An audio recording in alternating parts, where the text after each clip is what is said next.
Hello. It's New Year's, and that does tend to make me a bit sappy, so I apologize for the intro to this video in advance. Thank you so much, even if this is the only video of mine you're ever going to see, for watching and supporting me this year and every other. I know I don't say it enough, but I genuinely do appreciate every view, every comment, and just every time you engage with the content I put out. I know I'm not original. This is Xeno content, and nothing I do at all would exist if the Xeno series didn't exist, but I don't know. It is still content. I am still doing things. I know there'll be people who don't agree and don't really think anything I do is worth celebrating, but you're the ones who do, and you're the ones I'm going to choose to listen to, even if I'm not necessarily good at that. So, thank you. Thank you for supporting me. Thank you for existing. I'm not sure how much this means coming from a rando on the internet, but you have made my world a better place by being in it. And I know I'm not the only one who can say that. So, thank you, and I hope I can count on that support again next year. This is a Xenoblade 3 video. Anxiety for the future if it's uncertain is normal, but I can at least assure you that I'll still be around. That being said, this is a Xenoblade 3 video, so this video will contain spoilers for the entire, numbered Xenoblade Chronicles trilogy. We will soon be entering 2025, which on top of the very minor and inconsequential news of Xenoblade X Definitive Edition and new Nintendo hardware, means Monolith Soft's 2022 entry, Xenoblade Chronicles 3, will be turning 3 years old. We can sort of say the game is entering its third term, even though that's not really what that would mean in the lingo of Aionios, but it did have me thinking. Terms exist and are equivalent to years of aging for people in the city who age normally, but if Aionios is frozen in time and the endless now, how does time pass at all? And kind of more importantly, because that's hand-wavable, what units of time do the citizens of Aionios use to measure that? The fact that time still passes in the endless now and everyone isn't just frozen in stasis kind of just has to be accepted as a thematic element of the story and all that.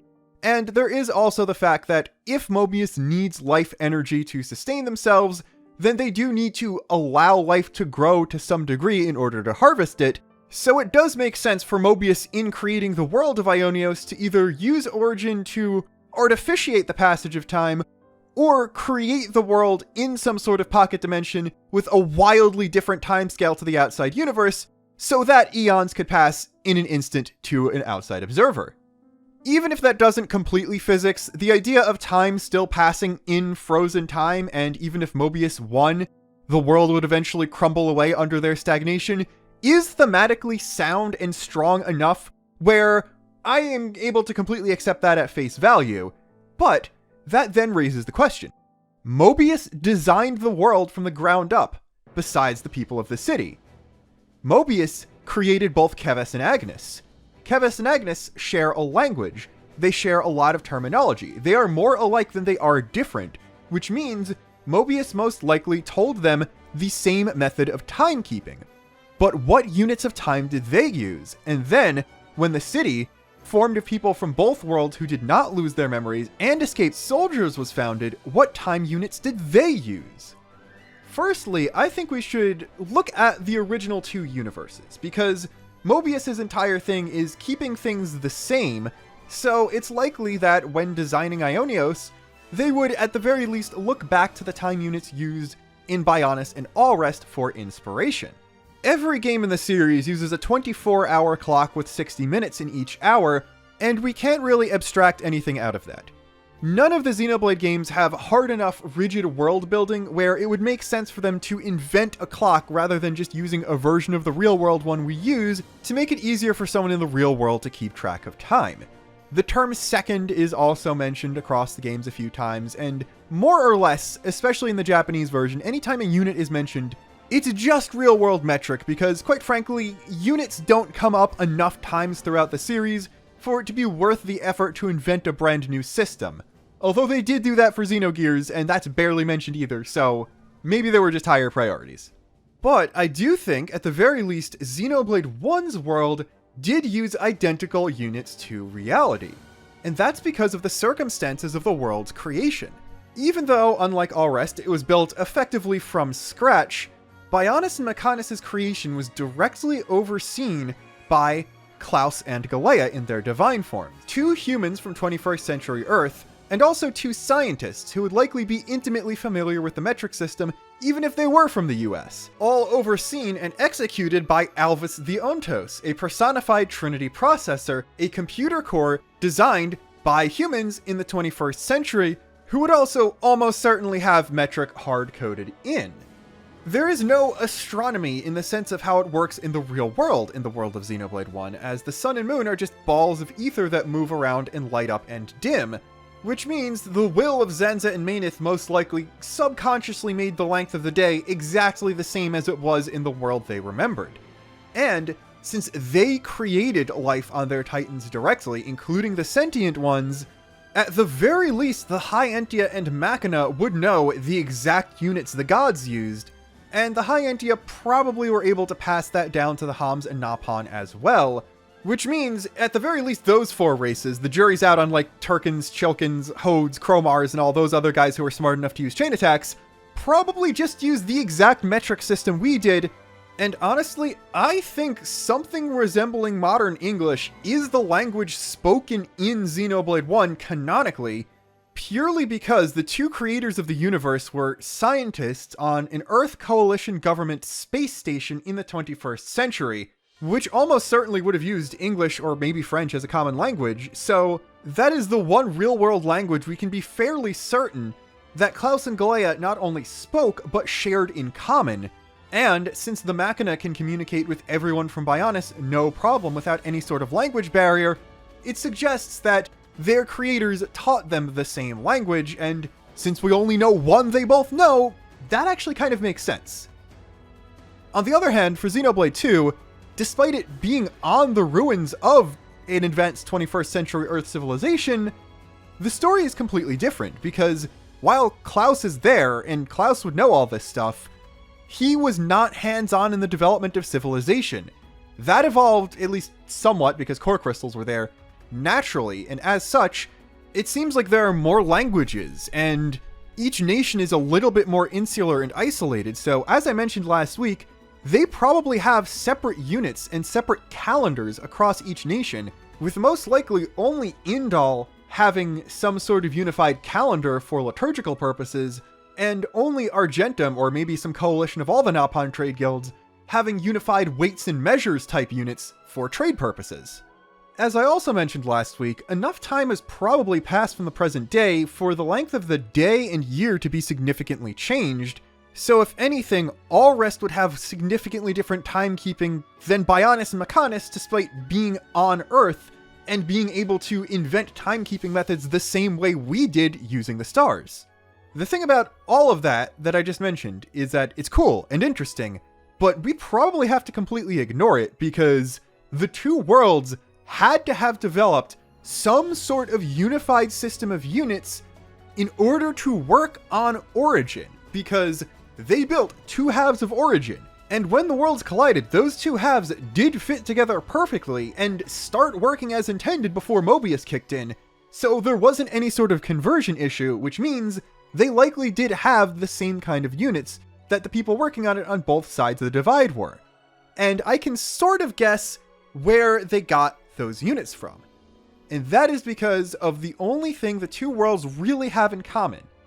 Yeah, they both have Napon, yeah, they both have ether and all that, but the only physical objects they have that we know as a fact that they can compare that are going to be exactly the same are Trinity processor cores. Because Shulk discovered the Ontos core after the end of Future Connected, and Pyra and Mithra came back to life after the end of Xenoblade 2. And those are physical items that are the exact same size that are present in both universes that they could use as a measuring stick to figure everything else out. The only other thing we know they have in common is light, which was the method they used to communicate with each other across the universes, which means they can probably measure the speed of light in a vacuum. Then, by using the base unit based on the size of the Trinity processor core, they can come up with some sort of standardized unit for time. And believe it or not, in the real world, by using the current definition method scientists use of taking certain universal constants to be fixed numbers, you can derive every other unit just by having some sort of base unit for time and length. The only real other one that isn't directly connected to those is Avogadro's number defining the mole, but everything else is defined either by seconds, meters, and constants, or other units that are derived from seconds, meters, and constants with additional constants added on. It's a bit different than the hypothetical I'm talking about here, but the second is officially defined by the period of atomic transitions in cesium-133. Then the meter is defined by taking the speed of light to be 299,792,458 meters per second, and then a meter is just the length that makes that constant true using the previously defined second. Then the kilogram is defined by taking the Planck constant to be 6.626070015 times 10 to the negative 34th joules per second, and a joule is a kilogram meter squared, and since you already have definitions for second and meter, you just solve for kilogram, and that is what a kilogram is. And every other unit comes from that. Obviously, physics might work a bit different across the two worlds, and some constants like the Planck constant might not really be directly measurable in Xenoblade 1 because of how the universe is different from all rest, but they can get science working well enough across them to make Origin, and that's what really matters. But the question then is, did Mobius just use the units that were baked into Origin for everything? The difference between Mobius and Zanza and Mainith is that, as far as I can tell, Zanza and Mainith directly had things to do with the creation of the two Titans. Now, obviously, Zanza designed the Bionis and Mainith designed the Mechonis, but at the very least, subconsciously, their thoughts and desires are what created their Titans. Mobius designed society in Aionios from the ground up, intentionally so, but I don't know if they created the world from scratch to their own design. As in, was the geography of Aionios designed by Mobius? Or was it actually just a snapshot of the two worlds in collision that Origin recreated inside of Aionios? Because that can make things very different. If Mobius created Aionios from scratch, then they probably just used the units from Origin for everything. But if there was some sort of natural other thing outside of their control that made the world the way it is, things could be very, very different. But honestly, I'm fairly certain Mobius wouldn't create Aionios to eventually crumble from annihilation events if they could help it. So I'm thinking that they weren't quite involved with the design of the world. Which means time might pass differently compared to what Origin tracked time as, because, well, there's a moon, and there's eclipses, and that's Allrest's moon. Does time pass in Aionios the same way it did in Allrest? If you look at Aionios from a distance, you'll notice there is one kind of interesting thing setting it apart from Bionis and Mechonis' Endless Sea. Because both worlds have them, but they look a little bit different. The sea seems to be fairly shallow in Bionis and Mechonis, and the Titans are just standing on it, and it's a big flat plain.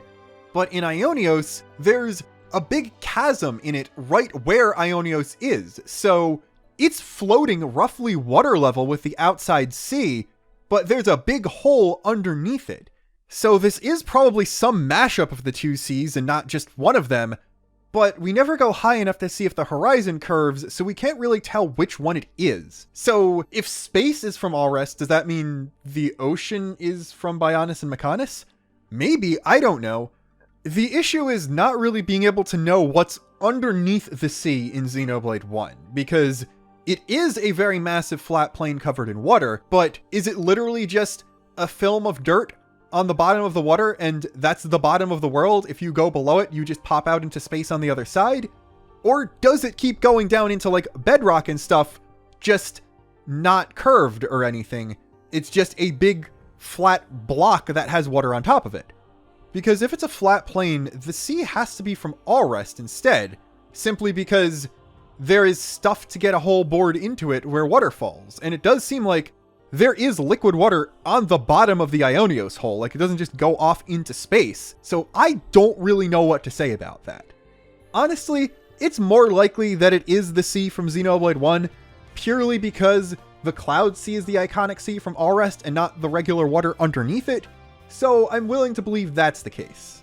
Interesting to think about, but also doesn't really matter. If space is from Allrest, time is probably also from Allrest, but The one issue with that is, would Mobius pay attention to that?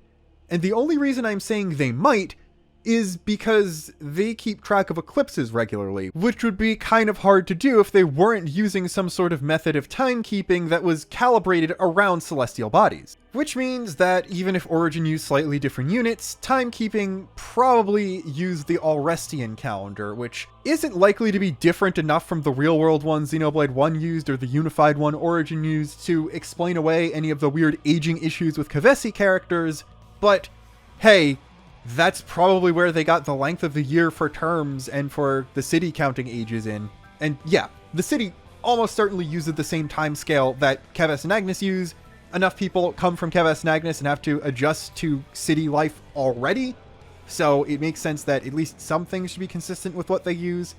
And as far as we can tell, Mobius developed the Iris, and whatever clock Keves and Agnes normally use would be the one installed in the Iris, so everyone would just have that built into them physically, which on one hand is a little horrifying because that means even someone born free will have something of Mobius built into them from the start that can't be removed besides amputating your eye. But on the other hand, Mobius's hand was forced to use this specific timing system by nature, and which sky happened to appear above Aionios when they stepped out into the frozen time, which I don't know. I really like the thematic concept of even the world of Aionios itself is resisting Mobius in certain small ways, which is probably true because of how Souls and Origin work, but I do wish was explored more in the game itself. That's all my thoughts though. Until next year, this is Luxon, signing off.